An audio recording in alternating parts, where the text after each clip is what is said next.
Hello class 11 students, and just we are talking about the proper proportional representation. This is lesson 3 of your civics or Paul science, that is election and representation. Here, first past the post system we have discussed, and now we will study proportional representation. Let us compare this to how election take place in Israel that follows a different system of elections. तो Israel जो country है, once the votes are counted, each party is allotted the share of seats in the parliament in proportion to its share of votes. हमने अभी जो पीछे पढ़ा था previously, what we have studied कि जो प्रोपोर्शन ऑफ जो परसेंटेज ऑफ सीट्स थी वो किस पार्टी कितने परसेंट जो वोट थे किस पार्टी को गए, वो एक वे होता है. तो अब यहाँ पर देखिए, इज़राइल में जब पहले वोट्स को काउंट करते हैं तो हर पार्टी को क्या दिया जाता है, share of seats in the parliament और in proportion to its share of votes. जितने वोट्स उसको मिले हैं उसके प्रोपोर्शन में उसको शेयर ऑफ सीट्स दी जाती हैं पार्लियामेंट में. इंडिया में first past the post system होता है, जिसमें कि जिसको मेजॉरिटी ऑफ वोट्स मिलते हैं, चाहे वो सिंगल वोट भी ज़्यादा हो, तो that party will form the government. जबकि इज़राइल के बारे में पढ़ रहे हैं तो यहाँ each party fills its quota of seats by picking those many of its nominees from a preference list that has been declared before the elections. Election से पहले एक प्रेफरेंस लिस्ट डिक्लेयर कर देते हैं, जिसमें कि नॉमिनीज़ को लिस्टेड आउट कर देते हैं, और यहाँ पर ईच पार्टी फिल्स इट्स कोटा, वो अपना कोटा सीट्स का कोटा वो फिल करती है. This system of election is known as proportional representation system, PR system. This question comes in the examination. In this system, a party gets the same proportion of seats as its proportion of votes. जैसे किसी party को 48% votes मिले हैं तो उसका ज़्यादा proportion होगा seats का, और जिनको कम वोट्स मिले हैं तो उनका कम प्रोपोर्शन होगा सीट्स का. In the PR system, there could be two variations. In the some countries like Israel or Netherlands, the entire country is treated as one constituencies. तो यहाँ PR system में क्या होता है, यहाँ पर दो वेरिएशंस एग्जिस्ट कर सकती हैं.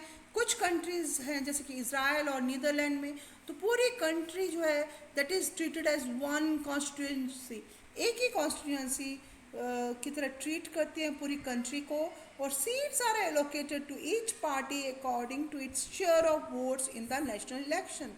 और हर पार्टी को सीट्स एलोकेट हो जाती हैं according to the share of votes. National जो इलेक्शन होता है उसमें कितने शेयर वो वोट्स मिले हैं उसको, according to that seats are allocated to that party.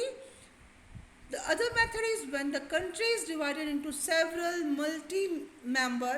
तो कुछ जगह क्या होता है कि सारी जो कंट्री है एक ही कॉन्स्टिट्यूंसीज में ना डिवाइड होकर के कई कॉन्स्टिट्यूंसीज में डिवाइड हो जाती है, जैसे कि अर्जेंटीना और पोर्चुगल में होता है.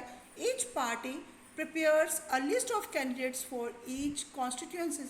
हर क्षेत्र के लिए हर पार्टी जो है वो एक लिस्ट ऑफ कैंडिडेट्स प्रिपेयर करती है, depending on how many have to be elected from that constituencies, और ये निर्भर करता है कि कितने उस कॉन्स्टिट्यूंसी से इलेक्ट होंगे. In both these variations voters exercise their preference for a party. दोनों जगह जो वोटर्स होते हैं अपनी प्रेफरेंस शो करते हैं एक पार्टी के लिए, एक कैंडिडेट के लिए नहीं करते शो, वो पार्टी के लिए ज़्यादा प्रेफरेंस शो करते हैं. The seats in a constituencies are distributed on the basis of votes polled by a party. Party कितने वोट्स ले लेती है उसके ऊपर सीट्स डिपेंड करती हैं. Thus representatives from a constituencies would and to do belong to different parties. Different parties के भी हो सकते हैं रिप्रेजेंटेटिव्स एक कॉन्स्टिट्यूंसी से. जबकि भारत में हमारे यहाँ in India we have adopted PR system जो है on a limited scale for indirect elections. Direct elections नहीं, इनडायरेक्ट इलेक्शंस के लिए हम PR सिस्टम यूज़ करते हैं. Constitution prescribes a third and complex variation of the PR system for the election of president, vice president and for the elections of Rajya Sabha and Vidhan Parishad. तो देखिए president, vice president और राज्यसभा के जो elections होते हैं या विधान परिषद के elections होते हैं, तो वहाँ के लिए ये दिस सिस्टम वाज अडॉप्टेड और it is not for the. तो कई बार यहाँ पर some question arises the difference between the both the system और हाउ दे वर्क. तो now we will talk about how does PR works in Rajya Sabha elections. A third variant of PR proportionate to system है. इसमें जो तीसरा variation जो आप देखते हो तो सिंगल ट्रांसफरेबल वोट सिस्टम है. Single transferable vote system STV. It is followed by Rajya Sabha election. Every state has a specific quota of seats in the Rajya Sabha. हर राज्यसभा की जो सीट्स होती हैं उसमें हर स्टेट का कोटा होता है. The members are elected by the respective state legislative assembly. जो वहाँ की विधान सभा होती है, विधान परिषद होती है, वहाँ से लेजिस्लेटिव जो असेंबलीज होती हैं, तो वहाँ पर स्टेट लेजिस्लेटिव असेंबली जो होती हैं, तो वहाँ पर ये राज्यसभा के रिप्रेजेंटेटिव चूज़ किए जाते हैं. The voters are the MLA in that seat. और वोट कौन करते हैं? MLAs करते हैं उस स्टेट के. Every voter is required to rank candidates according to her और हिज प्रेफरेंस. जो कैंडिडेट्स होते हैं उनको रैंकिंग दी जाती है कि किसको वो प्रेफर करेंगे. To be declared the winner a candidate must secure a minimum quota of votes. उसको क्या होना चाहिए? उसके पास मिनिमम कोटा होना चाहिए वोट्स का. और ये फॉर्मूला है, देखिए this formula is given total votes polled. कितने वोट्स टोटल वोट्स कितने थे जो कि जो उसके लिए पोल्ड किए गए, और उस that is divided by the total number of candidates to be elected. कितने कैंडिडेट चूज़ करने हैं वहाँ से, और +1. Total votes polled divided by total number of candidates to be elected +1. और उसको आप देखिए ब्रैकेट्स क्लोज करके +1. This is a formula and to जो विनर है उसके पास ये फॉर्मूले से जो नंबर निकलता है दैट मस्ट बी मोर. तो देखिए जैसे यहाँ पर एग्जांपल दिया है. For example if 4 Rajya Sabha members have to be elected by the 200 MLAs in Rajasthan. तो जैसे 200 MLA जो राजस्थान में हैं उनमें से 4 राज्यसभा के सीट्स निकालनी है. तो विनर को क्या चाहिए? उसको चाहिए 200 divided by 4 +1 that is equal to 40 + 41 votes. Minimum 41 votes उसके फेवर में जाने चाहिए. 200 में से 41 वोट्स जो है मिनिमम उसके फेवर में जाने चाहिए, तब वो कैंडिडेट विनर कहलाएगा. When the votes are counted, it is done on the basis of first preference votes secured by each candidate.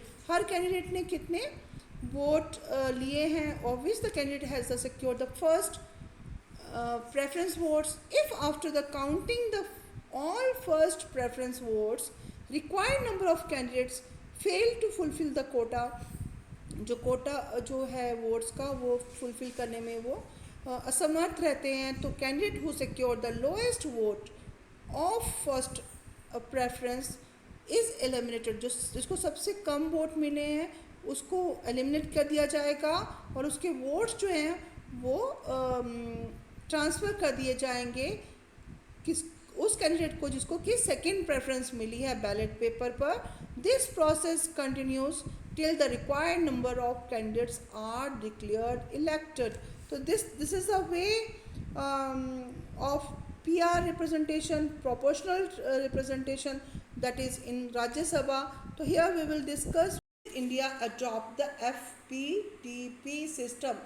The answer is not very difficult to guess if you carefully आप explain देख रहे हो, Rajya Sabha election के बारे में देख रहे हो, तो आपने एक चीज़ नोटिस की होगी. It is a very complicated system. एक बहुत कॉम्प्लिकेटेड सिस्टम है जो छोटी कंट्रीज़ के लिए, स्मॉल कंट्रीज़ के लिए ठीक है वर्कआउट करना, but it would be very difficult for a large country like ours और जैसे कि India. The reason for the popularity and success of the FPTP system is it's simplicity. और जो first past the post system, ये जिसका जो system है ये बहुत ज़्यादा सिंपल है. The entire election system is extremely simple and understand even for common voters. अब जो कॉमन वोटर होता है, लेमैन होता है, उसको कोई कुछ भी पता नहीं होता इलेक्शन प्रोसेस के बारे में, तो ही और she also have also got to know this about this system. वो इस सिस्टम के बारे में जान पाता है और ये सिंपल सा सिस्टम है और इसके लिए स्पेशलिस्ट नॉलेज की आवश्यकता नहीं है. तो पॉलिटिक्स या इलेक्शन की नॉलेज होने की, तो this is there is also a clear choice represented to the voters at the time of election. Voters क्या करना, वोटर्स को what they have to do, only they have to select a person, a candidate which belongs to a simple, which belongs to a party while voting. तो आप देख रहे हो कि सिर्फ वो एक दिखता है कि पार्टी ने जो एक कैंडिडेट खड़ा किया है उसको चूज़ करना है जो उनकी उसकी पसंदीदा पार्टी होगी. तो ये it was very simple system. और depending on the nature of actual politics, voters में either give greater importance to the party or the candidates. या तो ज़्यादा इम्पोर्टेंस किसको देंगे, पार्टी को देंगे, या फिर वो देंगे ज़्यादा इम्पोर्टेंस टू वोटर्स को. Okay, hello. नाउ वोटर्स में either give greater importance to the party or the candidates or the balance between the two. FPTP system offers voters a choice not simply between parties but specific candidates. वो choice जो है वो parties के लिए नहीं होती, वो specifically एक कैंडिडेट को चूज़ करते हैं जो कि उनका अपना फेवरेट कैंडिडेट होता है, या who works for the people. In other electoral systems, specially PR system, voters are often asked to choose a party and the representatives are elected on the basis of party list. Party की list के accordingly representatives they are elected. तो F जो F R system है, ये P R system जो है, P R system here party जो है मेन फोकस में रहती है, जबकि F P T P system में कैंडिडेट जो है वो मेन फोकस में रहता है. Here you just get what. और ये tiny opposition. More importantly, the workers of our constitution, they also felt that PR based elections may not be suitable for giving a stable government in a parliamentary system. हमारा जो democratic system है उसमें ये ठीक नहीं है PR system. हम next पढ़ेंगे एग्जीक्यूटिव्स का जो nature of parliamentary system of executive in the next chapter.